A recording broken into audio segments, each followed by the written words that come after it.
you wanted to make one last point, so go ahead.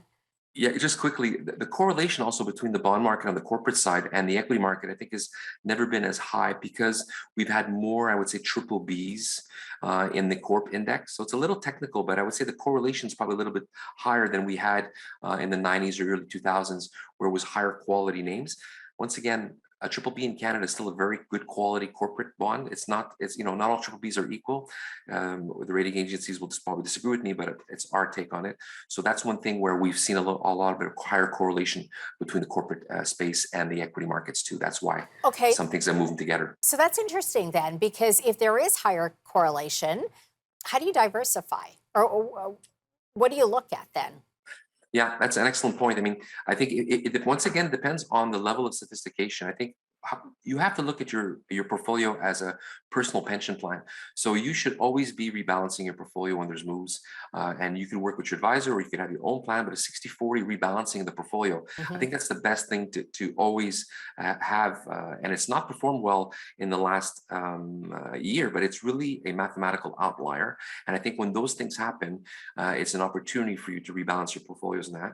If you are comfortable with making calls in terms of different managers, in this cycle, you probably, when we had rates starting to rise, you probably want to go in something like levered loans, a little shorter duration products, and maybe shy away from pure credit plays because of the economic cycle that's going to have an impact on that. So that's one way to do it. Yeah. And also have a manager, when you buy a bond fund, ask the manager, can he buy tips in his portfolio? How much duration leeway does he have? Can he manage the curve effectively? Or is it more of a closet indexer? Because when you're buying an ETF, you're in a closet index, you're basically just buying what's the index. So I think the active management in these type of turmoils really make a lot of sense. When the water is very, very calm, I think ETFs make lots of sense. But Yeah. when you have turmoil and this type of activity, that's where the manager really can shine.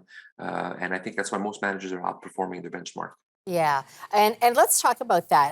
And by the way, tips, Treasury inflation protected securities, which I also want to ask you about there. Yep. GICs. I want to talk about that because they have been out of favor for quite some time, right? You didn't earn much interest. No. Now, 4% on a year, maybe slightly more on a 2 year. When does it make sense? And I'm going to bring up a board that you have that sort of Sure. looks at the pros and cons of GICs and bond funds, because I want to talk about the bond funds as well. Excellent. It is not all encompassing. It's a few ideas and a few things to think about. Hmm. GICs make sense always in your portfolio. You should have some, especially if your daughter's going to university and you need an insurance that you have the money to pay for a certain event. If you Yeah. have an outflow or cash flow, they make perfect sense to have in your portfolio. The disadvantage with GICs is that it's a market timing issue. And also you're locked in with your money, so you can't have access to that money for that period.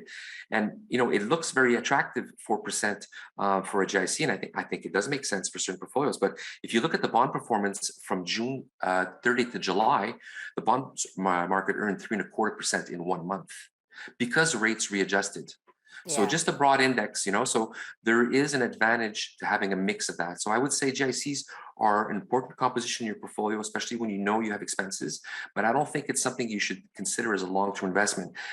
The beauty of a bond fund is that it's a perpetual fund. Yeah. In other words, and the concept is that it never comes to issuance, but we're always reinvesting the coupons at the higher rate. So if you look at the charts, let's say from 2020, you were reinvesting coupons at 1.5%, and your GICs were giving you basically zero, if not I would call it almost negative yield. As opposed to now, with the rates moving higher, you do take a hit on the capital appreciation side. But as a manager, I'm reinvesting now in all these higher yielding securities. We have access also to a wider pool. There's no fees for us when we trade because it's an OTC market. There's fees for the clients to participate in the fund, but for us, there's no fees. So we're always able to optimize the portfolio, and we can make those calls. Like we can buy tips in our portfolios. So is that something we want to do or not? We can move along the curve. So you give some of that discretion away to the bond manager. But we can't reiterate your tax situation and also where you are in your investment cycle. If you're a couple of years away from your retirement, you have to think about that. If you are, still 15, 10 years to retirement or longer, you should not have a concern. And I think the funds make more sense than the GICs for the bulk of your cash. Can investors get exposure to tips here in Canada or real return bonds? I would recommend really going through a manager. The Yeah. TIPS market in Canada, the Bank of Canada has reduced the size of the issuance. It's a bit of a very technical market. It's a market also driven by pension plans, so it does not always make sense.